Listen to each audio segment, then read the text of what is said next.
نحمده ونصلي ونسلم على رسوله الكريم أما بعد فأعوذ بالله من الشيطان الرجيم بسم الله الرحمن الرحيم صبغة الله ومن أحسن من الله صبغة ونحن له عابدون وقال النبي صلى الله عليه وسلم حملة القرآن أولياء الله فمن عاداهم فقد عاد الله ومن والاهم فقد والى الله صدق الله وصدق رسوله النبي الكريم ونحن على ذلك من الشاهدين والشاكرين والحمد لله رب العالمين اللهم صل على سيدنا محمد النبي الأمي وعلى آله وأصحابه وسلم تسليما كثيرا كثيرا.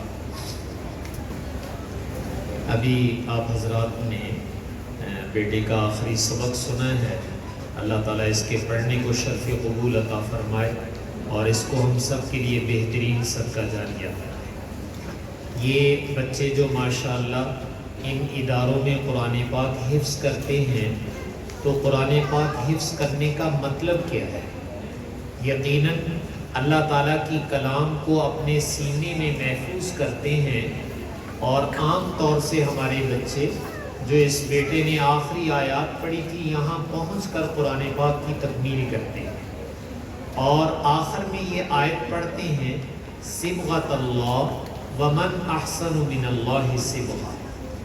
اس آیت کا مطلب بھی یہ ہے اور در حقیقت ان بچوں نے جو ان مدارس اور ان اداروں میں آ کر کام کیا ہے اس کام کی ترجمانی بھی. وہ ترجمانی یہ ہے کہ بیٹا جب یہ جملہ کہہ رہا تھا صبغۃ اللہ تو اس کا مطلب یہ تھا کہ اے مسلمانوں میں یہاں آیا اور یہاں آ کر میں نے قرآن پاک پڑھنا شروع کیا اور قرآن پاک کو حفظ مکمل کیا. تو قرآن پاک حفظ مکمل کر کے میں نے کیا کیا ہے؟ تو اگر آپ کا سوال یہ ہو کہ بتائیں آپ نے کیا کام کیا ہے تو یہ اس کا جواب دے رہے تھے کہ میں نے اپنے دل دماغ پر اپنے اللہ کا رنگ چڑھایا. اس لیے کہ قرآن پاک یہ اس روئے زمین پر میرے اللہ کا رنگ ہے.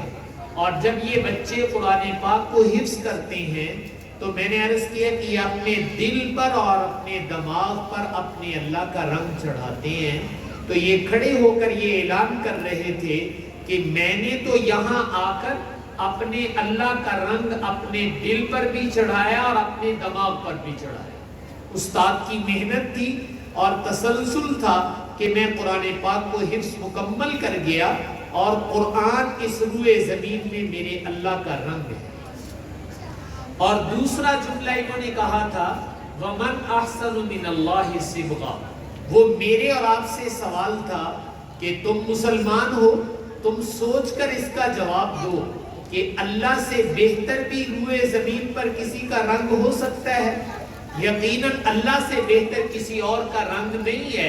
تو یہ رنگ مجھے اور آپ کو بھی اپنے دل دماغ پہ چڑھا لینا چاہیے. تو ان مدارس میں اور ان مکاتب اور اداروں میں جو مسلمان اپنے معصوم بچوں کو بھیجتے ہیں تو بھیج کر جو قرآن پاک حفظ کروایا جاتا ہے تو میں اس کی حقیقت واضح کرنا چاہتا ہوں کہ یہ معصوم بیٹے قرآن پاک حفظ مکمل کر کے اپنے اللہ کا رنگ اپنے دل دماغ پہ چڑھاتے ہیں جس کو قرآن میں صبغۃ اللہ کہا ہے. اور جس کے دل دماغ پر اللہ کا رنگ چڑھ گیا یہ انشاءاللہ نہ اس دنیا میں اترے گا, نہ قبر میں اترے گا اور نہ آخرت میں اترے گا. یہ دنیا میں بھی رہے گا. آپ دیکھتے ہیں یہ بچے رمضان آتا ہے تو تراویح پڑھاتے ہیں, قرآن شریف تراویح میں سناتے ہیں اور مختلف مواقع پر یہ قرآن پاک کی تلاوت کرتے ہیں. تو یہ قرآن پاک کا رنگ ہے جو زندگی میں ان کے ساتھ ہے. اور جب اس زندگی سے میں اور آپ اگلی زندگی کی طرف منتقل ہوتے ہیں تو پہلا مرحلہ قبر کا آتا ہے. جب قبر میں جائیں گے اس وقت بھی یہ رنگ ان کے ساتھ ہوگا.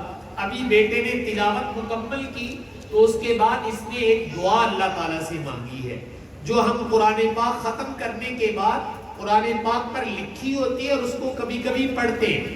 اس کا پہلا جملہ بیٹے نے یہ پڑھا تھا اللہم آنس وحشتی فی قبری، کہ اے اللہ مجھے قبر میں بھی ایک دن جانا ہے اور قبر میں اکیلے اکیلے جانا ہے۔ تنہائی سے تو انسان گھبراتا ہے، اکیلے رہنا بہت مشکل ہے، تو قبر جیسی جگہ میں اکیلا کیسے رہوں گا؟ تو وہاں میرے جی بہلانے کا ذریعہ، میرے دل لگانے کا ذریعہ، میرے انس کا ذریعہ اس قرآن کو بنا دیا۔ تو یہ قرآن یہ اللہ کا رنگ ہے۔ تو میں نے کہا جب ہم قبر میں جائیں گے تو انشاءاللہ وہاں بھی ہمارا جی لگانے کے لیے یہ قرآن پہنچ جائے۔ بعض روایات میں آتا ہے کہ جب میت کو دفن کیا جاتا ہے تو قرآن اس کی سفارش کے لیے قبر میں پہلے سے موجود ہوتا ہے، اور میت اس سے مخاطب ہو کر پوچھتی ہے کہ تو کون ہے؟ تو وہ جواب میں کہتا ہے میں اللہ کا وہ قرآن ہوں جس کو دنیا میں کبھی تم اونچی آواز سے پڑھا کرتے تھے، کبھی تم آہستہ آواز سے پڑھا کرتے تھے، اب بے غم رہو، میں تمہیں جنت میں داخل کروا کے چھوڑوں۔ اور پھر فرمایا ملائے اعلیٰ سے اس کے لیے بستر کا انتظام کرتا ہے اور کہتا ہے آرام سے اس کے اوپر سو جاؤ۔ تو میں نے عرض کیا تھا کہ یہ اللہ کا رنگ ہے، یہ دنیا میں بھی چڑھا رہا اور قبر میں بھی اس کا ظہور ہوا، وہاں بھی یہ نہیں اترے گا اور یہ رنگ نظر آئے گا۔ اور پھر جب میدان حشر میں اللہ کے سامنے پہنچیں گے تو اللہ تعالیٰ ان بیٹوں پر یہ چڑھا ہوا رنگ آدم علیہ السلام سے لے کر آخری انسان کو دکھائیں گے کہ یہ دیکھو میرا رنگ ان پر چڑھا ہوا ہے۔ آج پوری انسانیت جمع ہوگی اور حفاظ سے کہا جائے گا اقرا ورتقی ورتل کما کنت ترتل فی الدنیا، کہ حفاظ آپ آج قرآن شریف پڑھو اور ایسے پڑھو جیسے محبت سے دنیا میں پڑھا کرتے تھے، اور پوری انسانیت تمہیں دیکھنا چاہتی ہے، اور جب تم قرآن شریف پڑھتے جاؤ تو ایک ایک آیت بھی پڑھو اور جنت کا ایک ایک درجہ بھی چڑھتے چلے جاؤ۔ تو اللہ تعالیٰ یہ رنگ قیامت کے دن پوری انسانیت کو دکھائیں گے کہ یہ وہ مسلمانوں کی اولاد ہے جنہوں نے اپنے دل دماغ پر اپنے اللہ کا رنگ بصورت قرآن چڑھا لیا۔ تو اس لیے بیٹے نے ماشاءاللہ قرآن پاک مکمل کیا ہے، اللہ تعالیٰ اس کو شرف قبول عطا فرمائے اور نظر بد سے بچائے۔ اور میں نے عرض کیا کہ میں اور آپ مسلمان ہیں، تو اگر کوئی پوچھے کہ حافظ قرآن پاک مکمل کرنے کے بعد کیا ہوتا ہے، تو میں نے اس کا جواب دیا ہے کہ اس کے دل دماغ پر میرے اللہ کا رنگ چڑھ جاتا ہے، اور یہ دنیا میں قبر میں حشر میں ہمیشہ اس کے ساتھ رہے گا، یہ رنگ اللہ کا انشاءاللہ اترے گا۔ مبارکباد کے لائق ہیں والدین، اساتذہ، منتظمین، محبت کرنے والے کہ جو اس رنگ کے چڑھانے میں محبت کا اظہار کر رہے ہیں، اللہ تعالیٰ سب کی حاضری کو قبول فرمائے۔ یہ قرآن پاک کے ساتھ وارفتگی اور محبت کا اظہار یہ اس امت میں ابتدا سے چلا آیا ہے، اللہ تعالیٰ نے اس کا تقاضا کیا ہے۔ قرآن پاک میں ایک جگہ ہم تعالیٰ ارشاد فرماتے ہیں قُلْ بِفَضْلِ اللَّهِ وَبِرَحْمَتِهِ فَبِذَلِكَ فَلْيَفْرَحُوا هُوَ خَيْرٌ مِّمَّا يَجْمَعُونَ۔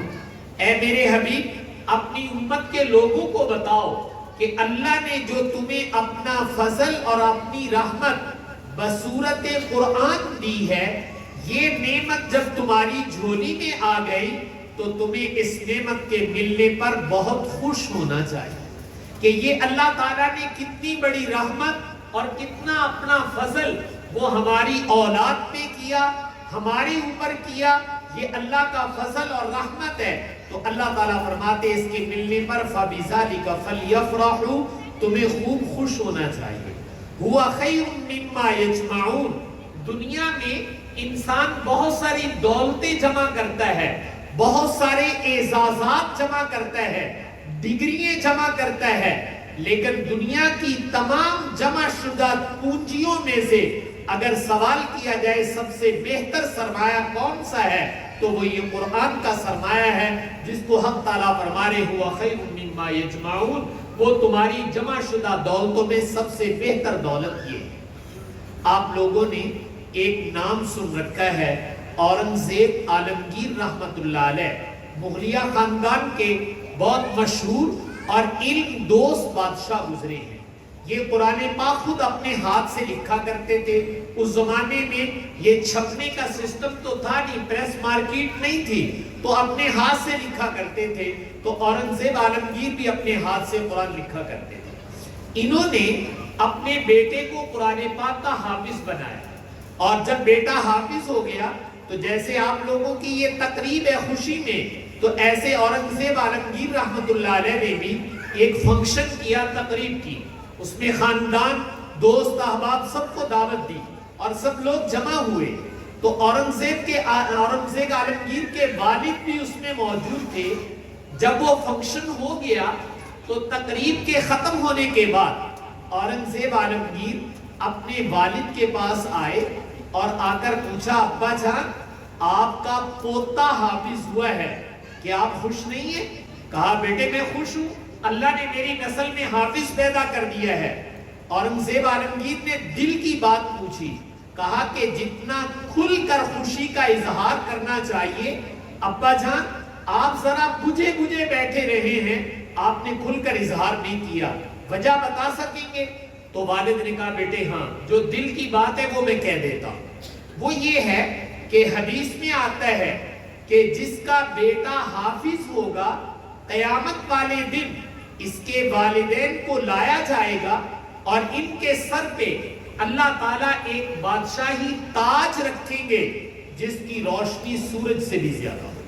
سورج بھی اتنا نہیں چمکتا جتنا وہ تاج چمکے گا, لیکن حدیث میں آتا ہے کہ یہ تاج والدین کو ملے گا. تو والد نے یہ کہہ دیا کہ بیٹا میرا تو یہ پوتا لگتا ہے اور تمہارا بیٹا لگتا ہے, اس لیے قیامت والے دن اس کی وجہ سے تاج تمہیں ملے گا, مجھے تو نہیں ملے گا. تو مجھے خوشی تب ہوتی اگر میرا بیٹا بھی حافظ ہوتا, یعنی اورنگزیب بھی حافظ ہوتے تو قیامت والے دن مجھے بھی تاج ملتا. یہ بات میرے دل کو کھائے جا رہی ہے. تو اورنگزیب عالمگیر رحمت اللہ علیہ وقت کے بادشاہ ہیں, اٹھے اور جا کر قرآن پاک حفظ کرنا شروع کر دیا.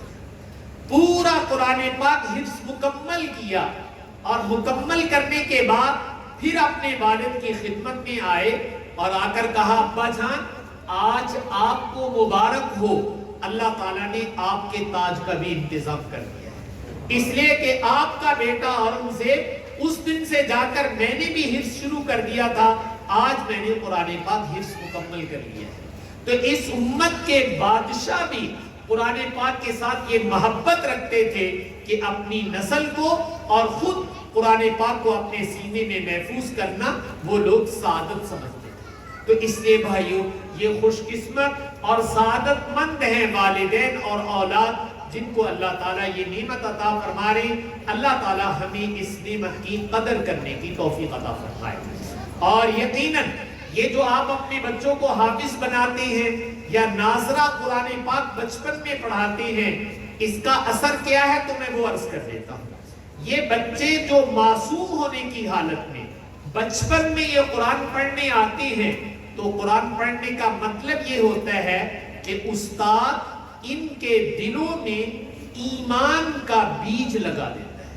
اور جب میرے بچے کے دل میں ایمان کا بیج لگ گیا تو انشاءاللہ یہ ایمان تنا اور درخت بن کے ضرور ظاہر ہوگا.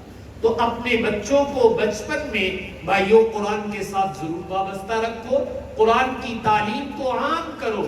ہر گلی کوچے میں اس کی تعلیم ہونی چاہیے, اور اس کی تعلیم بھی معیاری ہونی چاہیے. جیسے میں اور آپ اپنے بچوں کو عصری تعلیم دلواتے ہیں, اور یہ جو عصری تعلیم ہے یہ دنیا کے لیے ہے تاکہ ہمارے بچے کا معاشی سرگرمیاں, اچھی ملازمت, اچھی جاب مل جائے, اس لیے ہم دنیا کی تعلیم دلواتے ہیں. لیکن یہ جو میں اور آپ اپنے بچوں کو قرآن کی تعلیم دلواتے ہیں یہ معاشی ضرورت نہیں ہے, بحیثیت مسلمان میری اور آپ کی آخرت کی ضرورت ہے. تو ہم اپنے بچوں کو قرآن پاک کی تعلیم بھی اعلیٰ معیار کے ساتھ دلوائیں. حافظ بنائیں تو وہ بھی معیاری ہونا چاہیے, اگر ناظرہ پڑھے تو وہ بھی معیاری ہونا چاہیے, تاکہ مسلمان جب قرآن پڑھے تو پتا چلے کہ یہ کسی مسلمان کا بچہ قرآن پڑھ رہا ہے اور کس معیار اور کس محبت کے ساتھ پڑھ رہا ہے، یہ دنیا کو پیغام جانا چاہیے۔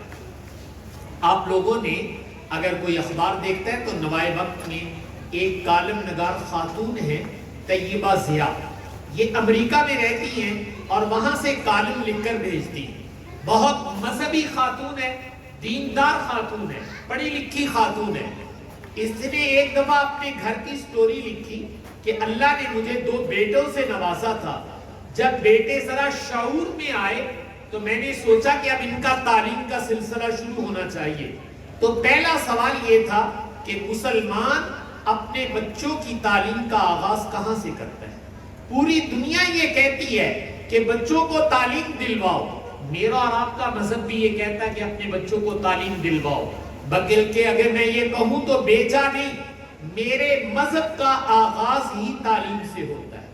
آپ لوگ جانتے ہیں سرور کونین صلی اللہ علیہ وسلم پر غار حرا میں جو سب سے پہلی وحی نازل ہوئی، جو سب سے پہلی آیت نازل ہوئی، وہ تعلیم ہی کے متعلق تھی۔ اللہ تعالیٰ نے فرمایا تھا اقرأ بسم ربک الذی خلق، اے میرے حبیب اپنے رب کے نام سے پڑھنا شروع کیجئے۔ تو اسلام کا آغاز تعلیم سے ہوا ہے۔ تو میں نے کہا تعلیم تو پوری دنیا ڈھنڈورا پیٹتی ہے، لیکن ہم مسلمان ہیں، ہمارا قرآن بھی کہتا ہے کہ تعلیم کو عام کرو، لیکن سوال یہ ہے سب سے پہلے تعلیم کس چیز کی ہونی چاہیے؟ تو اس آیت میں اس کا جواب بھی دیا گیا ہے کہ مسلمان اپنی نسل اور اولاد کو سب سے پہلے تعلیم اپنے اللہ کے نام کی دیتا ہے، سب سے پہلے اپنے بچے کے دل پر اپنے اللہ کا نام نقش کرتا ہے تاکہ اس کو اللہ کی پہچان حاصل ہو۔ اس کے بعد جو چاہے یہ دنیا کا علم لے لے۔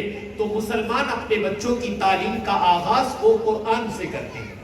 تو طیبہ ضیاء نے اپنے بچے اٹھائے اور حرم لے گئی، کہا کہ جہاں قرآن نازل ہوا ہے میں اپنے بچوں کو وہاں حافظ بناؤں گی۔ تو یہ وہاں لے آئی اور بچوں کو وہاں حافظ بنایا۔ حافظ بننے کے بعد یہ وہاں اپنی اماں کے پاس امریکہ چلے گئے۔ تو وہاں جیسے ہمارے ہاں مساجد بنتی ہیں تو اسلامک سینٹر وہاں بنائے جاتے ہیں۔ ایک اسلامک سینٹر کا آغاز اور افتتاح تھا جس کے لیے مکہ مکرمہ کے امام شیخ عبد الرحمن سدیس، ان کو دعوت دی گئی کہ آپ آ کر آغاز کریں۔ جیسے ابھی آپ نے دیکھا ہم اپنی تقریب میں سب سے پہلے تلاوت کرتے ہیں، پھر نعتیہ کلام ہوتا ہے، پھر کچھ گفتگو ہو جاتی ہے۔ تو اس کے آغاز کے لیے بھی طیبہ ضیاء کے ایک بیٹے کو دعوت دی گئی۔ وہ معصوم بچہ آیا اور اس نے کھڑے ہو کر قرآن پاک کی تلاوت کی۔ چونکہ بچوں کی آواز اچھی ہوتی ہے، بچے نقال بھی ہوتے ہیں۔ یہ بچہ چونکہ مکہ میں حفظ کر کے آیا تھا اور وہاں ہر وقت شیخ سدیس کی آواز سنتا تھا، تو یہ بالکل ہو بہو انہی کی آواز اور انہی کی کاپی کرتے ہوئے یہ قرآن پاک کی تلاوت کر رہے ہیں۔ اور شیخ سدیس بیٹھے بھی سن رہے ہیں کہ یہ مکے میں پڑھے جانے والا قرآن امریکہ کا بچہ بھی اسی طرح پڑھتا ہے۔ جیسے مکے کے مسلمان جس آواز میں سنتے ہیں تو امریکہ کے مسلمان بھی اسی آواز میں سن رہے ہیں۔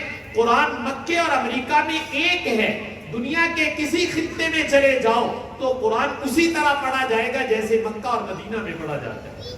جب بیٹے نے تلاوت مکمل کی تو شیخ سدیس اٹھے اور آ کر بیٹے کو شاباش دی، پیار کیا اور امریکہ کے مسلمانوں کو مخاطب ہو کر کہا کہ یہ بچہ میری فوٹو کاپی تمہارے پاس۔ مکے کے لوگ اگر اس لہجے میں قرآن سنتے ہیں تو تمہارے اس دیار غیر میں بھی امت مسلمان الحمدللہ اپنے بچوں کو اسی طریقے سے قرآن پڑھا۔ یہ قرآن کا معجزہ ہے کہ یہ قیامت تک صرف اس کے الفاظ محفوظ نہیں، الفاظ کے ساتھ ساتھ اس کے پڑھنے کا طریقہ بھی انشاءاللہ محفوظ رکھا جائے گا۔